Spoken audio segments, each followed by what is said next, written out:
Peggy Setiawan hadir di sidang PK6 terpidana kasus Vina Cirebon. Peggy Setiawan datang ke sidang peninjauan kembali, PK6 terpidana kasus Vina Cirebon, Senin, tanggal 9 September tahun 2024. Kedatangan Peggy Setiawan ini dilakukan untuk memberikan dukungan kepada para terpidana kasus Vina. Sebab Peggy juga sempat dituduh sebagai pelaku pembunuhan Vina bersama 8 terpidana lainnya. Kehadiran Peggy ini disampaikan oleh kuasa hukumnya, Tony RM. Peggy ingin memberikan support bahwa kepada 6 terpidana, kata Tony RM saat live di Nusantara TV, Senin. Selain memberikan dukungan dengan datang ke PN Cirebon, Peggy juga ingin mendukung para terpidana untuk berani bersuara di media. Sebab saat ditetapkan jadi tersangka, Peggy Setiawan berani mengatakan kalau dia tidak bersalah. Peggy ingin mereka melakukan hal yang sama. Kan ada momen dalam perjalanan ke ruang sidang, banyak kamera, ngomong tidak bersalah, katanya lagi. Hal itu, kata Tony, perlu dilakukan oleh para terpidana karena kasus Vina Cirebon ini mulai meredup. Karena pemberitaan ini sudah mulai redup, tapi kalau anak-anak terpidana yang ngomong langsung boleh, jadi publik bangkit lagi, kata Tony RM. Untuk itu, kata dia, Peggy Setiawan hadir ke sidang PK untuk memberikan dukungan itu kepada para terpidana. Itu inginnya Peggy di sidang PK ini, dia ingin para terpidana bicara saat menuju ke ruang sidang, ungkapnya. Sementara itu, sidang PK6 terpidana ini diagendakan dengan pembacaan jawaban jaksa soal gugatan 6 terpidana. Hingga pukul 10.15 waktu Indonesia Barat, sidang PK6 terpidana masih belum dimulai. Sidang belum digelar karena masih menunggu 6 terpidana yang belum masuk ke ruang sidang. Namun seluruh tim kuasa hukum 6 terpidana sudah berkumpul di ruang sidang. Tak hanya itu, para keluarga terpidana juga sudah hadir dan menanti ke 6 terpidana. Mereka bahkan terlihat membawa bingkusan untuk 6 terpidana. Kuasa hukum 6 terpidana, Jutek Bongso mengatakan, hingga pukul 10.15 waktu Indonesia Barat, sidang belum juga dimulai. Kami masih menunggu sidang, dan masih menunggu ke 6 terpidana untuk dihadirkan dalam sidang PK, katanya di ruang sidang. Menurut Jutek Bongso, ada hambatan administratif soal kehadiran para terpidana di sidang PK. Jadi ada miskomunikasi secara administratif, kata dia. Jutek berharap, hambatan itu tidak lantas membuat sidang jadi ditunda. Bisa saja ditunda. Tapi karena Sudirman tanggal 25, PN Cirebon memprediksi sidang 6 terpidana harus sudah selesai sebelum tanggal 25 September. Minggu ini ada 6 agenda sidang. Kalau hari ini ditunda ada bentrok, kata dia lagi.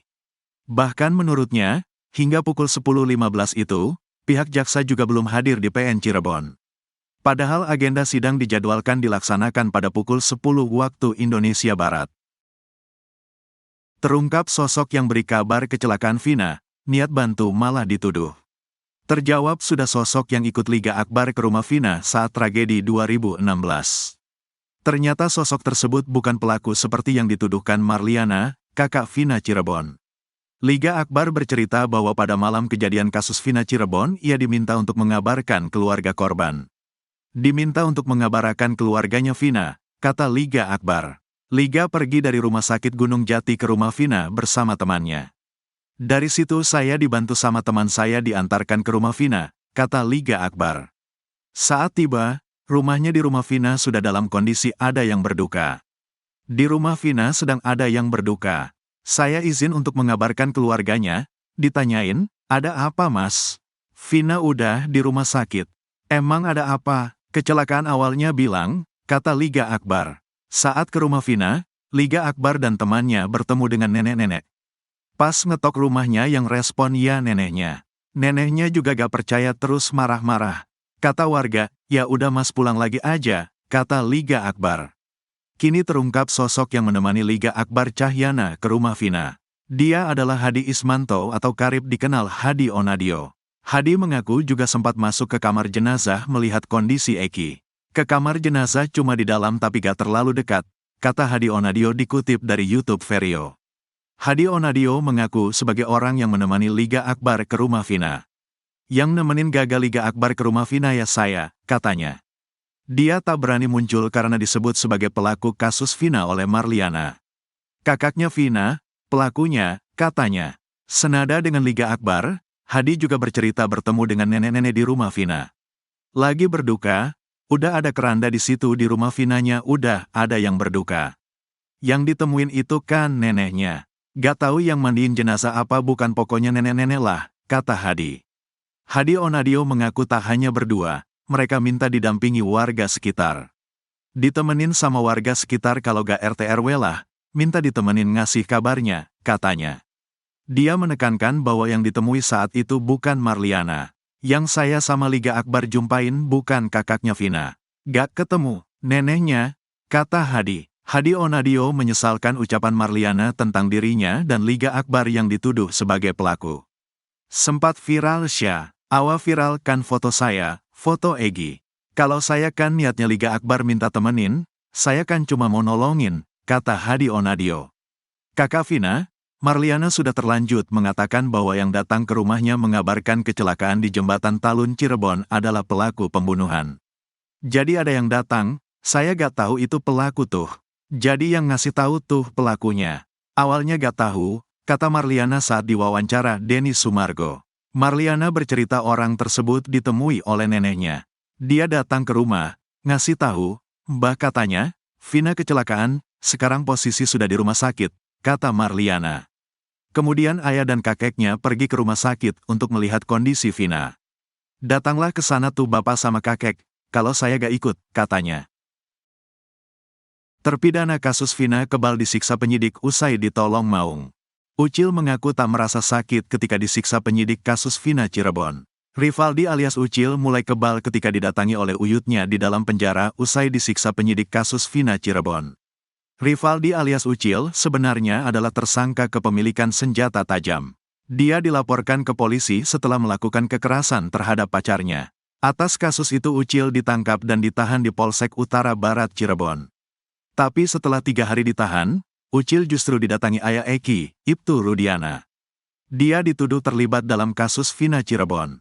Oleh Ibtu Rudiana, kepala Ucil bahkan berulang kali dibenturkan ke teralis penjara. Saya dijedot-jedotin ke teralis. Nanti dulu Pak, apa-apaan Pak, kata Rivaldi alias Ucil. Sampai setelah Sudirman datang dan menunjuknya, Rivaldi dibawa ke Polresta Cirebon. Sampai ke Polres saya cuma dipukulin doang, kata Ucil. Bahkan Ucil sampai merasa lebih baik mati saat itu. Kamu yang bunuh, kamu yang nusuk, kamu yang perkosa. Perkosa siapa, nusuk siapa? Mending matiin aja Pak. Saya lebih milih dimatiin aja, katanya. Ayah Rivaldi, Asep, bercerita meski tubuh anaknya kecil namun masih bisa bertahan dari siksaan penyidik kasus Vina Cirebon. Kecil banget makanya beda, segitu kecilnya diinjak-injak, yang lain pada pecah ngegeser, kata Asep.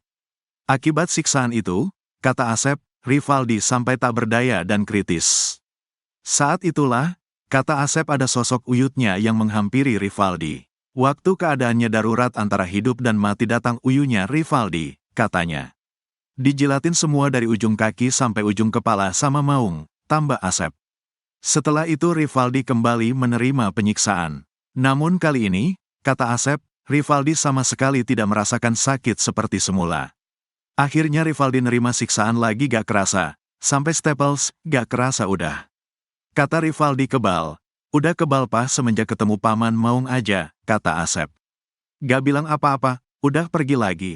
Antara sadar dan tidak, hidup dan mati, tambahnya. Padahal di antara 8 terpidana, Rivaldi alias Ucil yang paling banyak menerima penyiksaan dari penyidik kasus Vina Cirebon. Paling banyak penyiksaannya, kata Asep.